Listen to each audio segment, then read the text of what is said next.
All right, great. So, welcome officially. I'm Shane, and I'm the founder of Your Beautiful Child. And I'm an educator. I've been a teacher, a special educator, and now I've been given the title parent coach. And I'm so grateful that you're here, whether you're joining live, which I really appreciate, or if you're listening to this in a replay. The idea that you show up is what's going to make the difference. So thank you. There's probably 16 other things immediately that you could be doing, and that you're choosing to seek support and ideas and get inspiration and hope and possibility is really a powerful move, and not everybody does it. So thank you. So I created this course and a lot of the work I do because a lot of the kids I work with, I see a reflection of myself as a child, and I see how impactful parents are with their children. So when I was still a therapist and working one-on-one with children, it would be great, but there was no carryover, and parents still didn't know what to do with their overactive child. And I wanted to include parents because it made the most sense. And it brought in a whole other bunch of stuff. And there is space for everyone's stuff in this work. So this class is for you if you've heard or said your child is restless, if they won't sit still, if they're always talking or moving and bumping into things, if they're out of control, if they're a maniac or stubborn or wild or a monster, or highly emotional.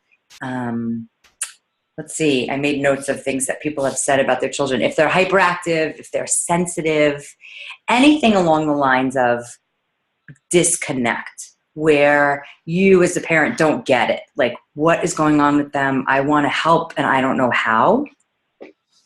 And a lot of times what happens, what I've encountered and what I hear a lot is these excuses that come up. You know, he didn't eat right, she didn't get enough sleep. And I sense the embarrassment of how to be with your overactive child in public.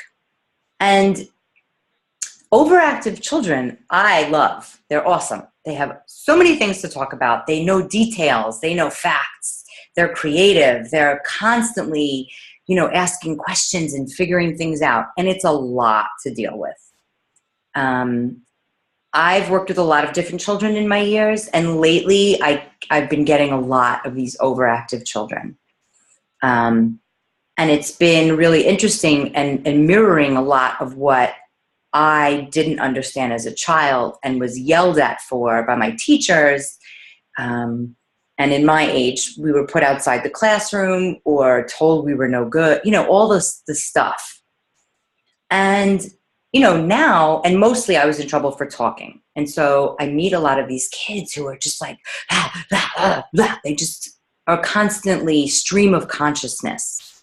And some of it is anxiety. Some of it is, but besides giving it any labels, which, could be good for some purposes, but it's the biggest paradox because labels are great. They make us feel comfortable, but they also are limiting. And so how I want to refer to overactive children is they have a lot of energy, right? The word energy is really neutral. So give yourself permission, anytime, even in your mind, some word comes up that gives them some label. And like I said, it is a paradox where you could say they have these symptoms or this is a fact of what's going on. But oftentimes we never know what's going on in someone else's mind and body. So if we call it an energy, it's more neutral and open, and it could be anything.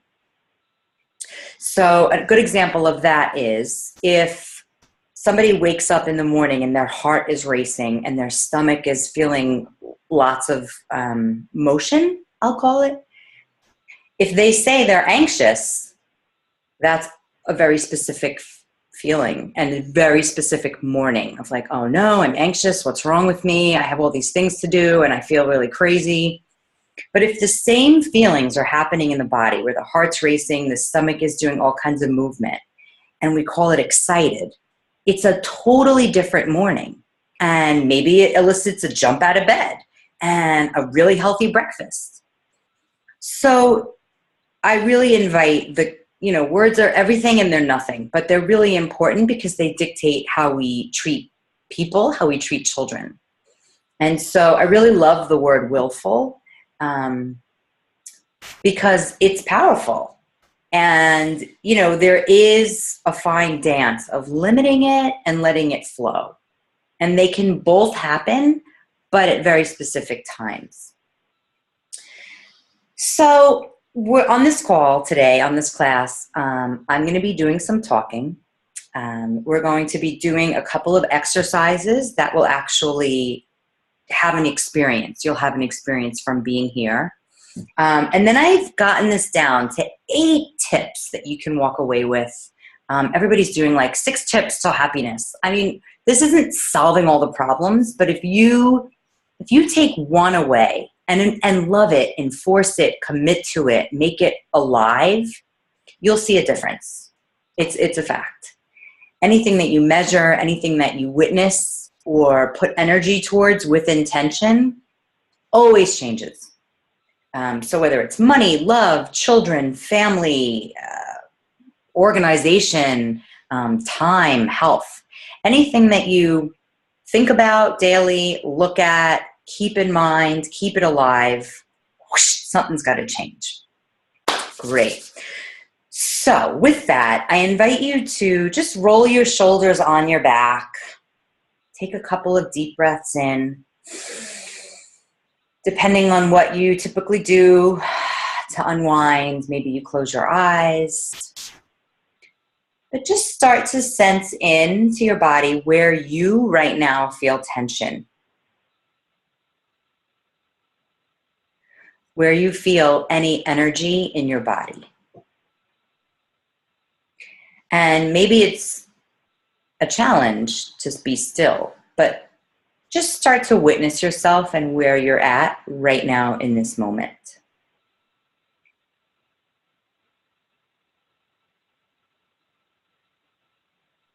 And then I invite you to close your eyes and think of your intention.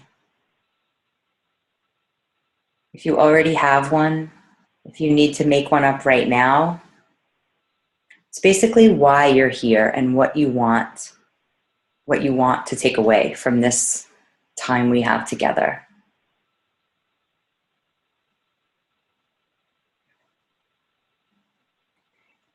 And then take a deep breath in, bring your arms up, and just stretch your body. It's the end of the day, or whenever you're listening to this, it's a new moment. And just start to move around your upper body.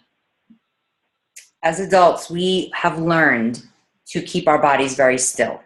And even when it's painful or annoying or just discomfort, we just learned how to do it.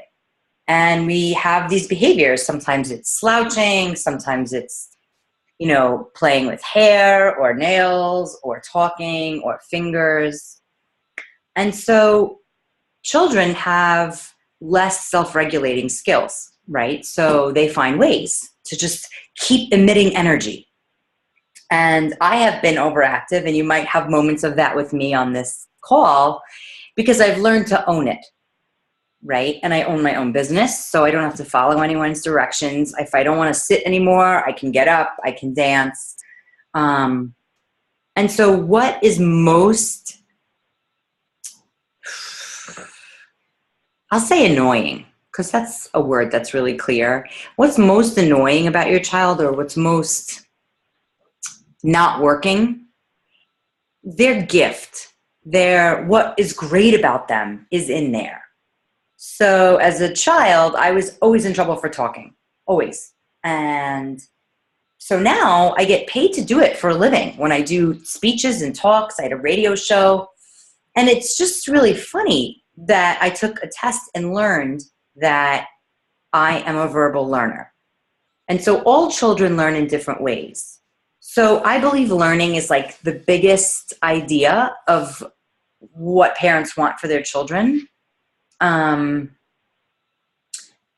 along with social skills, which means friends, peers, being accepted, and really loving themselves. Now, that's totally oversimplified, but when children go to school, there's always a teacher who may or may not get your kid. And teachers are not in a place, and I've been a teacher, and there are great teachers, but still there's a lot of kids, and it's hard to hone in on how everybody's learning skills. And some children, boys especially, need to move when they're listening and learning. It actually opens their brain. So what we'll focus on, and what I only focus on, is what's happening at home. So anything that the teacher says or anything that your child comes home with about school,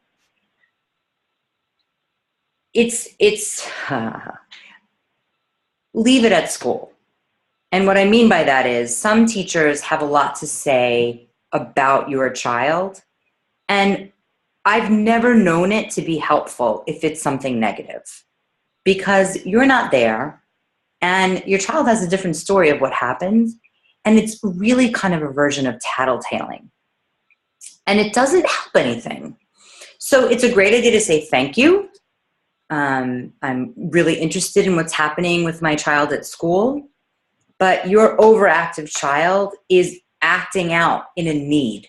One of his or her needs are not being met, and so it's coming out in lots of energy. So what I want you to know, and I don't assume anything, is that all behavior is a communication. So it's not the words, it's not particularly even the actions they're doing. It's more that it's a call for help. It's a call for a need. And the best tip, and it's not even on my 8, but anyway, it could be, because I want this to be bigger than that, is to stay in a place of curiosity with observing. Okay, so I want you to pick a behavior that is one of those behaviors that really has gotten you to the point where you're just like, I don't know what to do. Like, this is really not working. Or maybe it gets you really angry. Maybe you start yelling, or maybe there's some like, when are you gonna, something, whenever you get triggered. Let's see, what did I say? Or upsets you. So this is the one behavior, if you can know it. Okay, so I'll give you an example.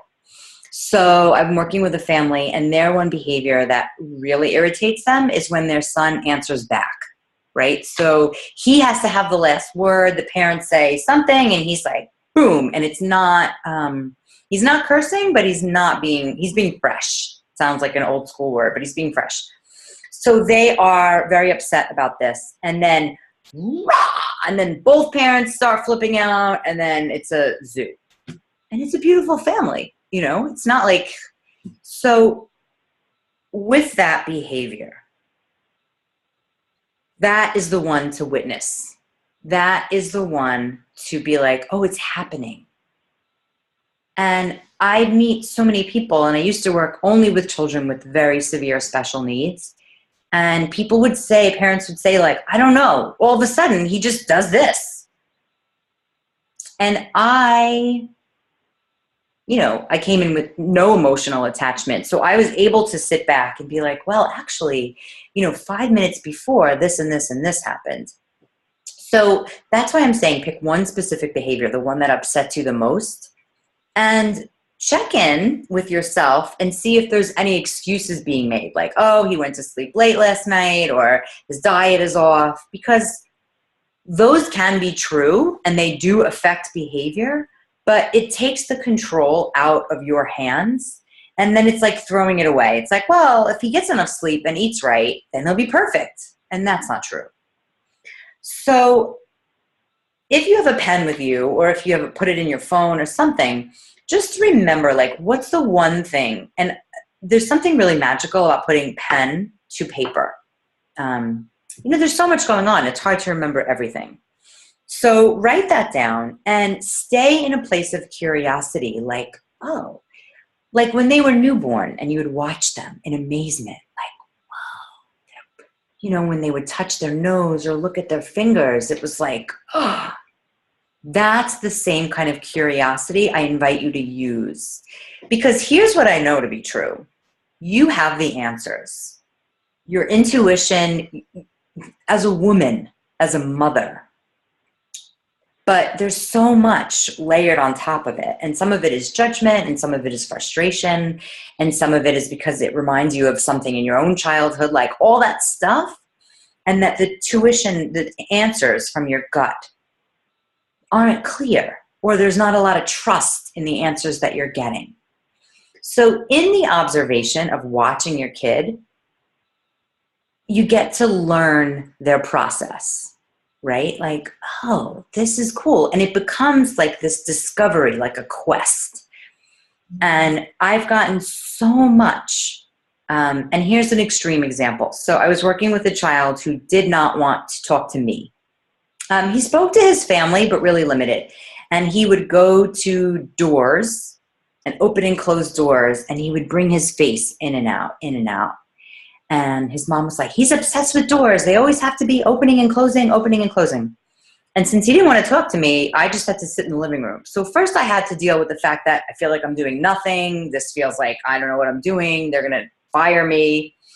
But then when I took all that away through communication, I realized that in his playing with the doorknob, they were shiny gold doorknobs. And, in a shiny gold doorknob, your face is like a magical mirror. Your face gets bigger and smaller. And he was noticing some really cool stuff. So those circus mirrors, that's what the little gold doorknobs do. And watching him do this and then joining him was the only way I was able to do that. So on the flip side, the mom was upset that he was doing the doors because he was slamming them and pulling them open, and people were complaining in the apartments below and above. So it was really hard for her to even imagine anything else or even care. This needed to stop. And so when I realized that with this little boy, I was like, oh, I looked around the house. I'm like, there's no mirrors for him. He doesn't see himself. There's a bathroom mirror, but it's high up. So we got him a mirror. This kid, now I'm not saying I'm a genius. I'm just saying I was able to stop and witness, what is he doing? Why is he doing this?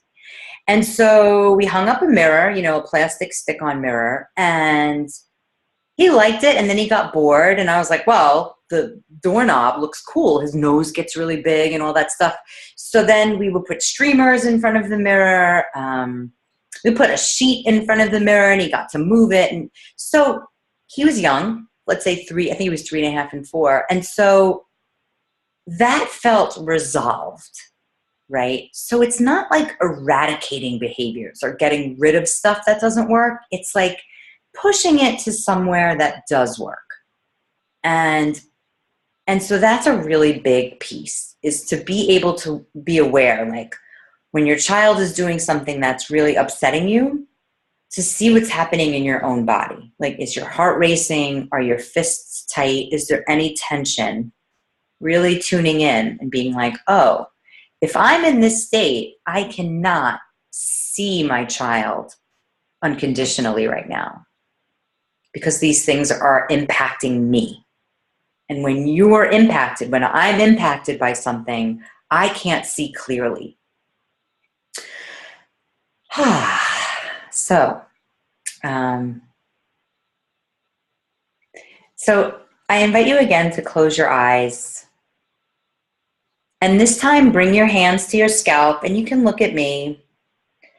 And especially because we're on a call, start to give your head a massage.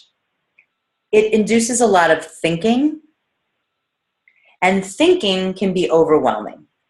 So just start to tap your head, gentle fingers, and really do what feels good to you. So maybe it feels good to really massage your head. Take a deep breath in, exhale. And you can keep doing that, Actually, you can do that the rest of this class. We have so much information, books, internet, people yapping, meetings, workshops, classes. It is overwhelming. It is overstimulating. And children are feeling the same exact thing. And so a lot of my practice, my whole practice of working with families is to bring the body into what's going on, because that's how things move. So I'll describe that a little more. You know, when children are moving physically, they're like, they're doing their thing. It's healthy, actually. And tantrums are healthy, because if they don't have these movements, like us, you know, when I say us, I mean like adults. If we don't transmute or use that energy, it stays in our body. And it lands like a headache or a neck pain, or most shoulders, like shoulder pain, lower back, because we're not using that energy. And so if you have a physical practice, great. You know, it could be a walk around the block, yoga, dance. And, you know, everybody's saying, oh, dance, dance, dance. But the truth is, it creates new cells in your body. And it brings oxygen flow and stagnant blood and everything that sits still that ends up in the brain as overwhelm. And overwhelm is rampant these days. There's so much to do. There's so many events. There's so many places to be. And people have a problem. Parents a lot of times have a problem saying no to things. I mean, everybody does. But the children are showing the overwhelm in their actions. And so it's this vicious cycle that can be interrupted. And another tip, which again, I do, but I'm going to give it to you now. Another tip is, and this works in any area, in any relationship, in any relating, in order to radically relate. And that's really the goal, is to radically relate to your child so they're understood, is to meet them where they're at. So in the example of the doorknob, I met him where he was at. First I watched, and it's the second step. So curiosity, and then I joined him in what he was doing in that place of curiosity so that I could experience what he's experiencing. So another example, I work with a little girl and she doesn't stop talking. And while that is something I understand, she doesn't even let me talk. She just goes on and on and on and on. And if I ask her a question in between, she gives me a death look. And then she writes me off. I don't want to play with you anymore. Can she leave? Like, she's totally straight shooter, which will be great when she's an adult. But for now, she's 9, and it comes across as something, her teachers don't know what to do with her. So with her, I came up with an agreement. And this is another tip. We have an agreement. I know where it is, but it's too far. Anyway, we have an agreement. And we came up with it together. I didn't give it to her, like sign this contract. But it is a signed contract. And in the agreement, we agree to look at each other when we're speaking. And that isn't for everybody. This is what works with this little girl. Another agreement is you keep our hands on our own body. And another agreement is check-ins. We always check in. 3 agreements. She wrote it. I signed it. She signed it. So it brings this neutral space. So you're not always the person saying like, do this. I want you to do this. It just puts you, this authoritarian position. Whatever's happening becomes like this battle. It's always a power struggle because you're the adult and you want them to do something specific, or you want them to find something to do on their own. And so I love using the truth. So an example of this girl was, so she's doing all this talking and shutting me up and being kind of rude. And, I just feel I lose my patience and I'm like, ugh, I don't want to be here, all this stuff starts to show up for me, and like, can't find parking when I get there, like all these other life things that make me not want to be there anymore. So I came to her and I said, listen, when you talk and then you tell me to shut up, like that doesn't work. And I really want to hear what you have to say. Can we come up with some kind of agreement that makes us both feel really good? Because right now it feels really yucky. And she, she didn't answer me right away, but I was genuine with her. And, some people don't know, like, that sounds like you're being friends with the kid. And there is an element of respect. And I still am the teacher to her. I still am an adult. I'm not going to give up that energy. But because I came to her totally open with a blank sheet of paper and I said, let's come up with 3 agreements so that we can both feel really good. It was simple. Feeling good, everybody gets it. And what I want you to know is your children will do good if they can. They will. They don't want to upset you. They want love from you. That's it. So it's our jobs as adults, as caregivers, if you will, to be detectives, to figure out, this is this. It's like a chess game, really being strategic. And so when they're showing you their actions and you're observing with curiosity, you are able to make a move. And you can't ever mess up. You can just make another move, have a conversation. Be honest. Another family I have has a wicked, awful morning time. Child doesn't want to get out of bed. She's cranky and crying. And they always want to say, she didn't go to bed early enough. She didn't have a good dinner, like all this stuff. Which in fact may be true, but wouldn't it be great to know anyway, in any circumstance, how to deal with this, even if breakfast is messed up, even if dinner the night before and sleep? Let's see. Great. I want to make sure I'm getting all my notes. So she's talking about the morning. Mom is really bent out of shape because they all have to get to work. Everything has to happen in a really flowing way.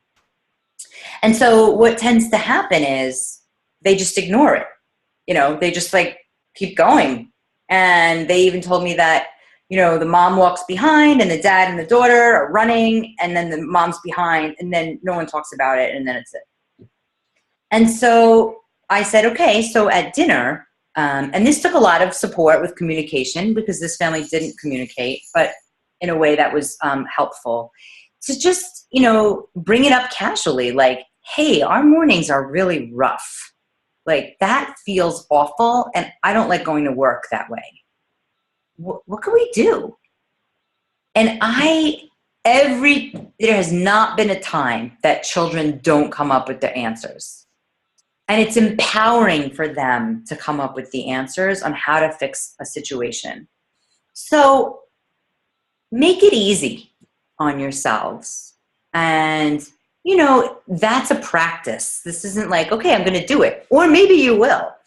But the idea of reflecting what isn't working in a way that doesn't make anybody wrong. I want to say that again because it's like helped me my life so much. So reflecting on what doesn't work without making anybody wrong. And when someone is wrong, they cannot help but be defensive. And this defensive is nothing. It doesn't go anywhere. It's like, who's better, who's smarter, who's older, who's more in charge. It doesn't go anywhere. And so it also brings up consequences and ostracizing and punishment and yelling and stress, to all that. So to really use your language and use reflection as a tool to see what's really going on and ask your children what's going on. And I even say children at 2.5 and 3 can do this. And I experienced a 3-year-old giving compliments. That's another tool. I'll give you them in order. But to give compliments to each other on things that are working. So the biggest introduction to that, and that'll be the first one, is acknowledging and complimenting him or her. Is, yes, all this stuff is going on. All this, upsetting, high energy, overactivity, but it could be over, right? Like overwhelmed, overactive, like done. One really quick and easy way. So notice, along with noticing what doesn't work, notice what does work. Like, is your child really interesting? Does your child like so many different topics that it's fascinating? Whatever you want to see more of. So if you see your child is fascinated about one specific topic and it lights them up and they get really excited and they want to go to the library and they want to draw a picture and all that stuff, compliment them in a way that's not like a mommy or a daddy compliment, but more like, I really want to acknowledge you for your interest in trains. I see how much you appreciate learning. So it's a very specific compliment and acknowledgement. And it can be any age appropriate level. Children know what they're doing. So it could be something simple like, I really appreciate that you hang your jacket up on the back of the door when you get home. I really appreciate you put your clothes in the laundry. It can be anything. And do this as much as you can, because there's not enough complimenting going on, and the school system isn't based on what works. It just isn't, and it's part of the reason I don't work for a system like that anymore. Is it going to change overnight? No. And there are great teachers, but most of the focus is on where your child needs work, what isn't working.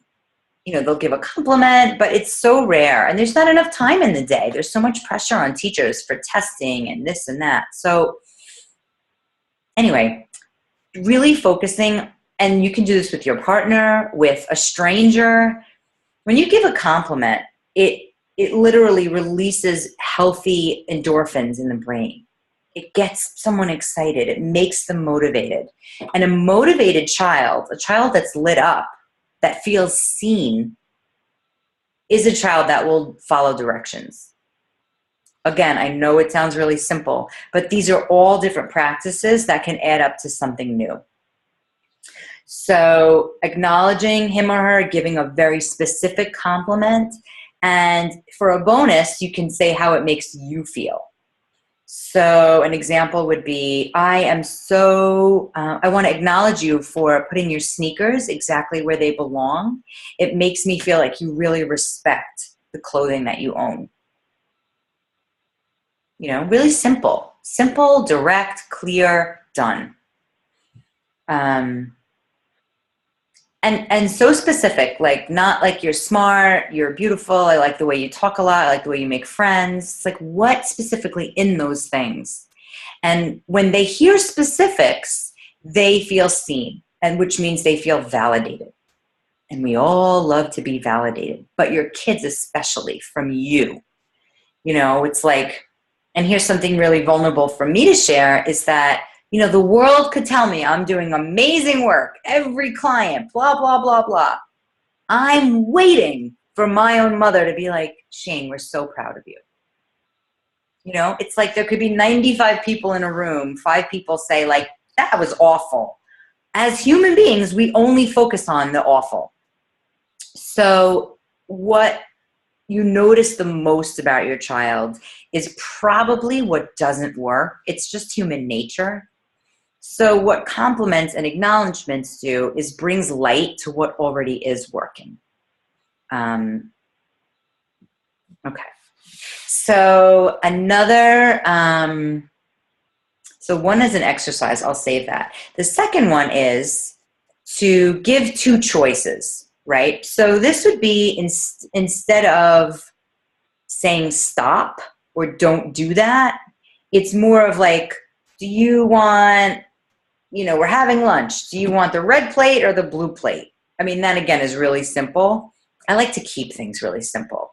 But to just give two choices, especially to overactive children who really want all the options and the hope and the possibility, which is great for a lot of things, but not when it comes down to a time frame and things have to be done,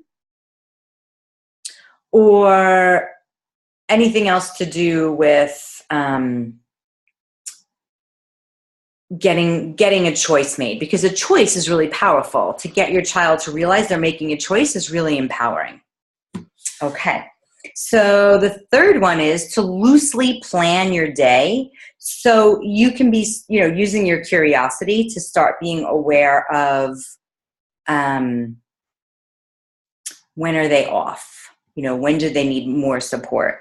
And then, let's see, make it a game. So if you make it a game, again, I'm not giving you anything totally genius, but it just works. And so if you use this call as a reminder of what you already know. So really simply, I have, again, another little boy who doesn't like to clean up his room, something simple. And he's always making a mess and moving things around. And so what I gave to the mom was to look at him and say, let's win this. Go. And he takes off. She tells him what she wants very specifically, and then makes it a game. So it's really quick, especially with boys and girls with a lot of energy. It's like, making it really special and fun, using a whisper voice, anything. These are all classroom techniques that really work, but I see how effective they are at home because kids want the most love from you. So making it a game, and a really big one also is one-on-one time where you completely surrender. And this comes into, almost like a meditation, like a surrendered play. I just got really big on my screen, but I'll assume that's okay. So, especially overactive children, it's hard to meet them where they're at. So we're going to do a little action meditation that will give you an experience right now. I'm going to give a time check. Okay. So when your child is in that place and they're either talking really fast or moving or being really stubborn or strong, it's a way to meet them there. How can you bring your energy into the same place they are? And this goes back to validating them and making them feel seen and understood. So we're going to do this right now sitting, but a lot of what I do practice and what I do offer to parents and professionals and educators is to stand up. But for right now, we're going to make this super practical, so you could do it in your seat, anywhere, in the car, in the bathroom, at the dinner table. You can, wherever you go, you can do this. Okay. So you can watch me, which feels a little weird, but it's okay. You can watch me or you can do it with me. I invite you to do it with me. So again, roll your shoulders on your back, and imagine you have a long dinosaur tail. So that makes you sit up really, really tall. And then rub your hands together to create heat. And then shake your hands out a lot, really fast. Really fast, really fast, really fast. And then shake out your arms really fast, really fast. And then twist your head, close your eyes. Take a deep breath in, and then exhale with your tongue out. Twist and shake, and stop. And be really still. Keep your hands up in the air. And feel what you feel in your body right now.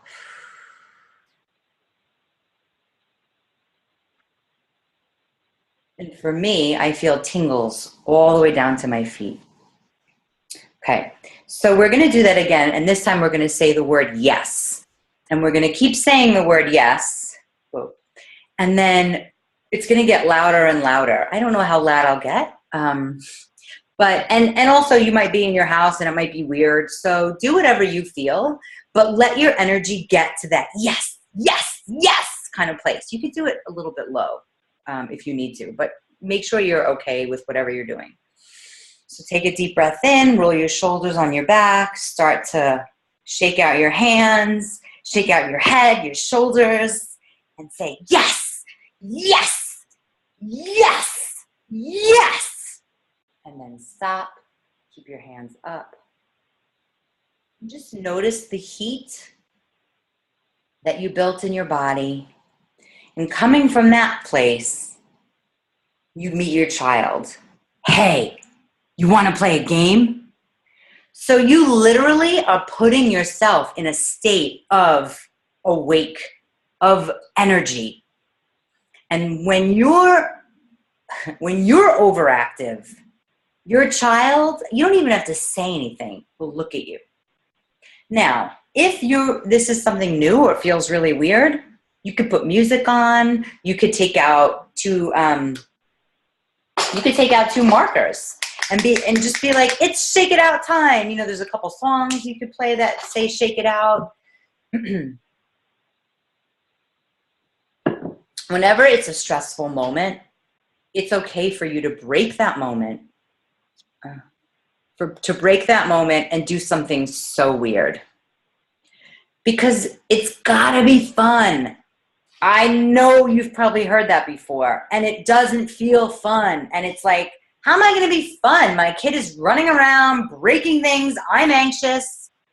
If you're anxious, it's even better because you can turn that high, anxious, anxiety energy into movement energy. And your children can actually support you in that because they're already doing it. We as adults have learned to calm that down, suppress that energy. Don't deal with that. And that's the stuff that gets the overwhelm going. So I call that a joy meditation because you're literally like, getting yourself revved up. Another thing you can do, and this we might be able to, but it'd be a little bit weird, is to do a laughter meditation. And I want to say what meditation is to me and what I use it for. It's doing one thing at one time. So some people think of meditation as like sitting quiet and not moving. That doesn't work for me. And so using like a play meditation or a laughter meditation is just like, ha, ha, ha, ha, ha, ha, ha, ha, like just forcing that voice out. Now this has taken me a lot of practice. This was never easy for me to hear my voice or to act silly or to be weird. But that is when your child's going to be like, whoa. What are you doing? And then in that moment, you can ask for what you want. So I already know in my gut that whoever's listening to this will take one or two things. If you take more, great. If you have any questions, great. Start the processes going of what you can do so you feel in charge and empowered. And only then can you empower your child. So a really big thing, and this has to do with the anatomy of the face. When you approach your child that you want them to do something or listen or follow directions, your face has a lot to say, even if no words come out. And I'll make a couple of funny faces, and you can make them too, actually. So let's all act out a stressed out face. Let's act out an overwhelmed, exhausted face. Okay. So I do have a large theater background, and that's why this is handy. So if you come to your child and you're like, did you clean your room? That is scary. No one's going to clean their room. If you come to your child, did you clean your room yet? Ugh. But if you can get yourself in a state, whatever it is, shaking is the quickest and easiest. That's why I refer to it a lot. Or laughter, something. Go in the bathroom, shake it out. Hey, did you do your work yet? Do you want to go clean your room? Let's win this. If you use it as a game, let's win this is great, especially with boys. It's like if you say to them, 1, 2, 3, go, they just move. It's like some innate primal thing. So making it a game, it could be a timer. It could be, you could make up a million things. I could help you make up a million things. You know, who gets to sit at the favorite seat at the table? Who gets to, I don't know, you know, anything. I really, really enforce creativity because once a situation gets serious, it's over. It's lost. It's a power struggle. So basically, how to get yourself in a state to be like, all right, man, let's do this. You know, I want to be a good parent. I want my kid to be successful. What do I need to do right now? And that brings me to the next tip is, if you can get to that place where you're like, all right, I want to do this. You know, I really want it to be different in my house. If you close your eyes, and we'll do this at the end, which is coming up. Okay, so we'll do that in a moment. I know what it is. So if I say that, I know. I want you to know that beyond words, you do got this. If you're on this call, if you're listening to this in a replay and you're at this point at the end, you're in a position to make, I wanted to say a curse word, to make stuff work. I believe in you because I don't even have to know you, but if you show up looking to learn and you take an action. So you can maybe be a person who listens to a bunch of stuff, but you don't take action, and that turns to overwhelm. If you listen and take action, that is the most powerful thing that's going to make a difference. So I read this in Napoleon Hill's book, Think and Grow Rich. And they basically say, I'm putting myself on the spot to remember, knowledge is power. But I like to think knowledge is only potential power. So if you fill yourself with knowledge, but then don't do anything, it's a load on you. If you do a bunch of reading, listen to this class, and then pick one thing and do it, and do it, and do it, and commit to it, you will see a difference in your child's activity. I promise you. And I'd love to know. So I want to let you know that you will be getting this as a recording, so you can reflect on it. You can go back to it. You can use it as a meditation to listen to while you're driving, while you're washing dishes, while you're at work, whatever. And by that, I mean, we all forget, you know, these answers. I didn't give you anything today that was like super genius. These are things you already know, and maybe some new things, hopefully. But life gets in the way, and action only lasts with inspiration. So if you stay inspired, it's like, how do I stay inspired? Well, I'll give you a goodie bonus in a moment of how to stay inspired. That's a great topic for me, for everyone. So coming towards the end of this call, I invite you to just start, you know, moving your body, stretching in, opening your arms, really just thinking about like, okay, so I got a bunch of tips. This is cool, or this is not, but maybe there's one thing I remembered, or maybe there's one thing I learned, or maybe there's something I want to try. So take the word try out and give yourself, this is what I'm going to do. So right now, asking yourself, what is it that I need to know right now? So asking yourself either out loud or just like, what do I need to know right now? And seeing if an answer comes up for you. And oftentimes it comes up like, boop, really quickly. I always think of a magic 8-ball. So really getting to that place where maybe you're spending time with your child in a place of curiosity. Maybe you're planning your day loosely so they know what to expect. Maybe you're making it into a game, or you're raising up your energy and meeting them where they're at. Maybe you're giving compliments. Maybe acknowledging them is something that you're going to choose to do. And if that's your choice, I say give yourself compliments and acknowledgments as well. And I want to acknowledge you each for being here. Again, whether you're live or on the replay, I honor parents. Holy moly, your job is not easy, and there's a lot of pressure, and it's the one place that I am so passionate about giving support, because I love children and I want children to be understood. It's their birthright. It's your birthright. And there can be joy in place of like stuckness. So before we come to a close, and I'll take everyone off mute and I can answer any questions, I want to offer that was loud, sorry. Offer you guys a private call to go over anything that feels like you want real expanded attention, or really specific answers, and it's basically a sample coaching call. It's a discovery call. So you will get insights from it. You will learn more about what you want to explore. And sometimes that just happens in answering questions. And then I'll give you an extra specific tip or two for your home.